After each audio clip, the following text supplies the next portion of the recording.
धन निरंकार। धन निरंकार जी। मैं सबसे पहले ये माफी चाहूंगा कि हो सकता है हमारा, क्योंकि हम कलाकार लोग होते हैं, हमारा इमोशन पे थोड़ा कम कंट्रोल होता है, तो हम संगत जितने बलवान नहीं हैं।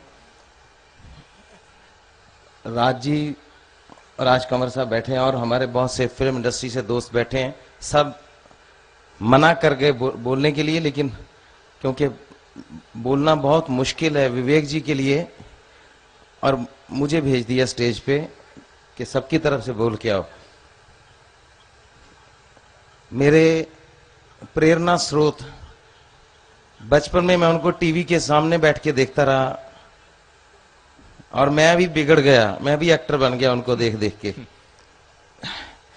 घर वाले कहते थे पढ़ेगा, लेकिन मैं उनकी मिमिक्री कर करके, वो सबकी करते थे, मैं उनकी मिमिक्री, उनकी कॉपी कर करके एक्टर बन गया। मेरे प्रेरणा स्रोत, उसके बाद ऐसा रिलेशन एक बना, एक ऐसा रिश्ता बन गया उनके साथ।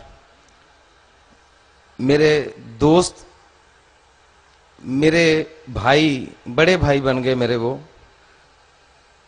और मैं हुजूर की उपस्थिति में ये बात मानना चाहता हूं, मैं और जितने भी मेरे दोस्त यहां बैठे हैं, प्लीज मेरी बात का कोई बुरा मत मनाइएगा, हम दूसरा जन्म लेके भी विवेक शौक जैसा किरदार कभी नहीं हमारा हो सकता। हम में 100 बुराइयां मेरे में हैं, मैं छुपाता हूं, हम सब छुपाते हैं, आप सब छुपाते हो। मैं थोड़ी और प्रवृत्ति का बंदा हूं, मेरी बहुत ज्यादा डीप धार्मिक भावनाएं नहीं है। मैं कभी झुकता हूं तो सिर्फ ऐसे बंदे के सामने, उस बंदे को नमस्कार करके, उसको एक बार टच करके मुझे लगता था कि हाँ, मेरा भगवान से ये रिलेशन बना हुआ है, मुझे कहीं जाने की जरूरत नहीं, मैं कहीं नहीं जाता था सिर्फ इसीलिए। मैं बड़ा स्ट्रांग बंदा हूं, अपने आप को समझता हूं। मैं जब भी कमजोर पड़ता था, चाहे मैं फॉरेन में कहीं बैठा हूं, मैं विवेक जी को सिर्फ इसलिए फोन कर लेता था, पाजी आज मैं लो फील कर रहा हूं, आज ऊर्जा की जरूरत है, एनर्जी नहीं है मेरे अंदर, मेरे साथ बातें करो थोड़ी देर। विवेक जी एक संत रूप में, आप सब जानते हैं उनको, संत विवेक शौक साहब आप उनको संबोधन करते हो, लेकिन हम मित्र थे उनके, हम दोस्त थे। मित्र थोड़ा और अंदर उतर जाता है, संत सबके अंदर उतरा होता है, लेकिन वो भाग्यशाली होती है जिनको वो अपने मित्र समझते हैं, वो उनके अंदर उतर जाते हैं। हम विवेक जी के अंदर उतरे हुए थे, हम लोग रोज मिलते थे, रोज नहीं मिल पाते थे तो अगले दिन मिलते थे, किसी रोज नई मुलाकात होती थी, तड़पते थे एक दूसरे को मिलने के लिए।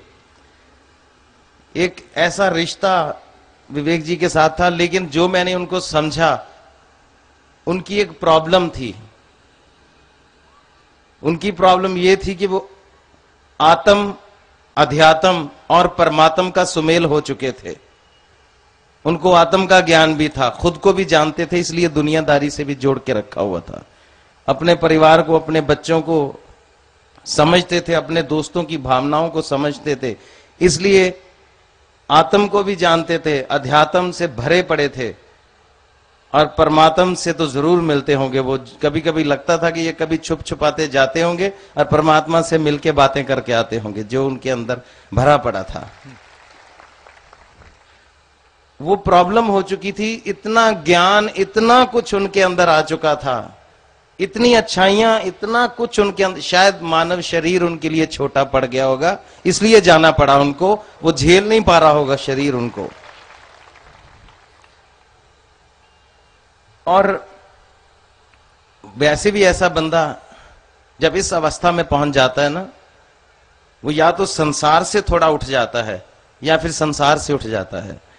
तो अपने परिवार से, अपने दोस्तों से ऐसे जुड़े हुए थे, वो संसार से तो ऊपर नहीं उठ पाए, हम सब लोगों को धोखा देके नहीं ऊपर उठ पाए, लेकिन इतना बड़ा धोखा दे गए कि संसार से उठ गए।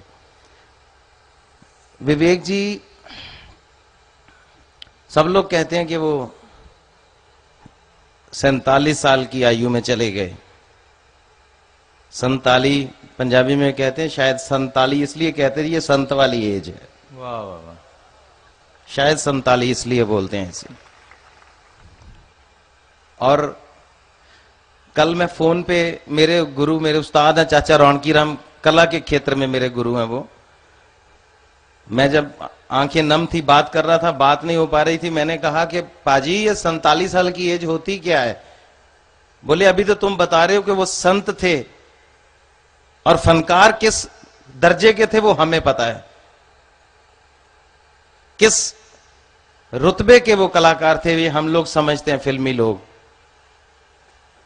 वो जब वो ऐसे नहीं थे कि इधर भी और उधर भी, जब इधर हैं तो इधर ही, जब उधर हैं तो उधर ही। तो वो 47 साल के नहीं होके गए, उनके मेरे को मेरे गुरुजी बोल रहे हैं देखो 2 ट्रैक उनकी जिंदगी के साइमल्टेनियसली चल रहे हैं, बराबर चल रहे हैं। तो वो तो उस हिसाब से देखो 94 ईयर की एज भोग के गए हैं, 94 साल के होके गए हैं। उन्होंने 2 जिंदगियां एक साथ पूरी कामयाबी से वो जिए हैं। और मैं ये समझता हूं कि मैं माफी चाहता हूं हुजूर से, मैं बहुत खराब बात कर रहा हूं, लेकिन आदमी में कोई ना कोई बुराई तो होनी चाहिए, इतना अच्छा आदमी नहीं होना चाहिए, वरना बंदा, माफी चाहता हूं, थोड़ी बुराई होनी चाहिए। वो शायद इतने अच्छे थे, इतने अच्छे थे कि मौत ने आके कहा चलो तो वो इनकार ही नहीं कर पाए, बोले चलो। क्या बात, क्या बात। सारी इंडस्ट्री की तरफ से मैं, क्योंकि ट्विटर पढ़ो आज अक्षय कुमार का, बॉबी देओल और जितने कला सब रो रहे हैं, ट्विटर पे रो रहे हैं, जो यहां नहीं आ पाए कहीं और रो रहे हैं। तो सबकी तरफ से मैं विवेक शौक जी को एक श्रद्धांजलि देता हूं, क्योंकि श्रद्धांजलि देते हुए मेरे को एक फिल्म का सीन याद आ रहा है, जिन्होंने देखी होगी मेरे दोस्तों ने। हमने एक फिल्म की थी मेरी वोटी दा व्याह, उसमें एक सीन था जिसमें था कि मैं दुनिया से जाने वाला हूं। विवेक शौक मेरे लिए श्रद्धांजलि की स्पीच लिख के लाते हैं, कह रहे कुकी जब तू जाएगा ना, ये देख मैं तेरे लिए श्रद्धांजलि की स्पीच, मैं ऐसी स्पीच बोलूंगा यार तू भी उठ के रो पड़ेगा। आज आलम ये है कि वो चला गया, श्रद्धांजलि हम लोग दे रहे। माफी चाहता हूं जी, धन्य निरंकार।